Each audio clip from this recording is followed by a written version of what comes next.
ज्ञान अतीत की व्याख्या करने के लिए नहीं, बल्कि भविष्य का निर्माण करने के लिए है।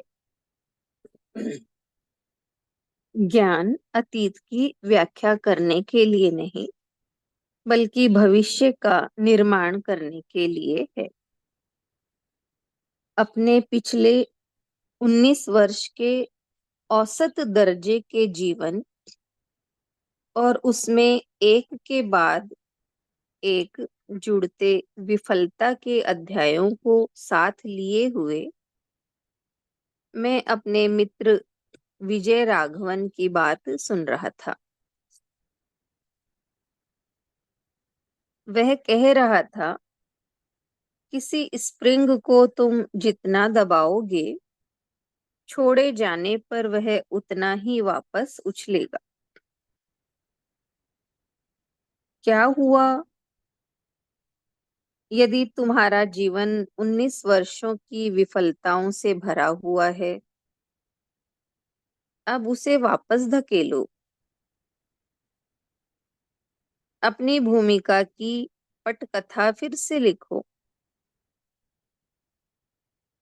यह सुनकर मेरी आंखें जैसे पहली बार खुली और इसके बाद मैंने जीवन में पीछे मुड़कर नहीं देखा। इसकी जरूरत भी नहीं पड़ी। वह तो अच्छा हुआ कि विजय राघवन से मैंने यह नहीं कह दिया, काश यह संदेश लेकर तुम मेरे जीवन में 5 वर्ष पहले आए होते। ज्ञान के दृष्टिकोण से महत्वपूर्ण यह है कि आप देख किसे रहे हैं, अपने अतीत को या अपने भविष्य को। मैं या तो यह कह सकता हूँ, मेरी अंग्रेजी अच्छी नहीं है, या फिर यह कह सकता हूँ, मैं अपनी अंग्रेजी बेहतर करना चाहता हूँ। आज की जमीन पर खड़े होकर आप भविष्य को देखें, अतीत को नहीं। ज्ञान को लेकर आगे देखें, पीछे नहीं। जो लोग यही कहते रहते हैं, काश यदि, वे दरअसल ज्ञान को लेकर बीते कल में झांक रहे होते हैं।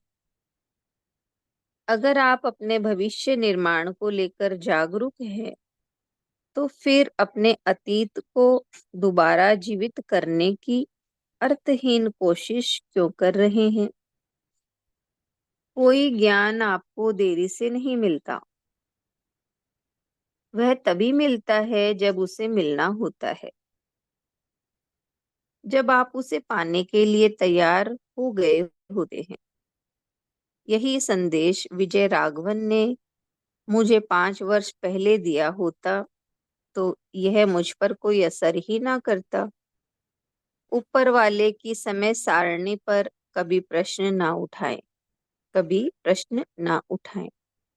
मोहनदास करमचंद गांधी ने जब आगे देखा तो वे महात्मा गांधी बन गए। नरेंद्र ने जब आगे देखा तो वे विवेकानंद बने। हमारा भविष्य हमारे अतीत के समतुल्य नहीं होता।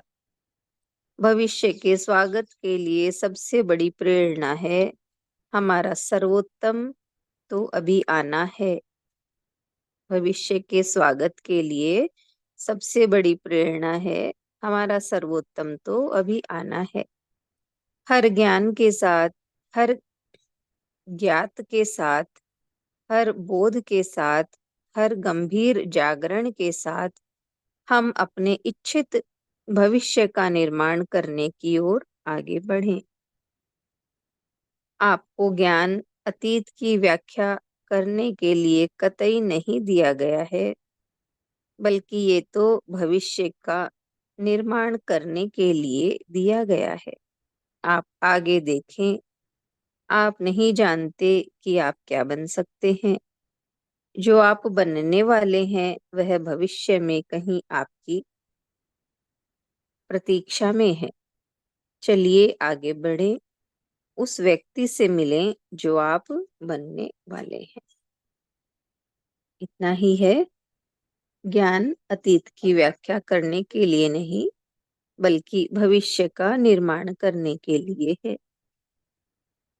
तो यही बताया है कि हम ये महत्वपूर्ण है कि हम किसे देख रहे हैं, अपने अतीत को या भविष्य को। तो आज की जमीन पर खड़े होकर कहा, आप अपने भविष्य को देखें, अतीत को नहीं, क्योंकि अतीत तो बीत चुका है। तो ज्ञान को लेकर आगे ही देखना है, पीछे नहीं। तो जो लोग कहते हैं कि हम काश हम ऐसा कर लेते, तो वो बीते हुए कल में ही झांक रहे हैं। इसलिए ये बताया कि हमें ज्ञान को लेकर भविष्य की ओर देखना है, अपने भविष्य को सुंदर बनाना है। और ये कहा कि कोई भी ज्ञान आपको देरी से नहीं मिलता है, वो तभी हमें मिलता है जब उसे मिलना होता है। जब हम उसको पाने के लिए तैयार हो जाते हैं, तभी मिलता है। जैसे बहुत से सभी के ही भीतर ये भाव आता है कि काश हमें सत्संग पहले मिल गया होता, तो हमारा जीवन में ये परिस्थितियां नहीं आई होती। तो यही कि पहले अगर मिला होता तो हम उसकी कदर नहीं करते, या उसका हम पर कोई असर नहीं करता वो ज्ञान। तो भगवान जब हमारा पात्र या हमारी भूमि उस ज्ञान को ग्रहण करने योग्य बनती है, तभी हमें वो मिलता है। तो इसलिए ही बता कि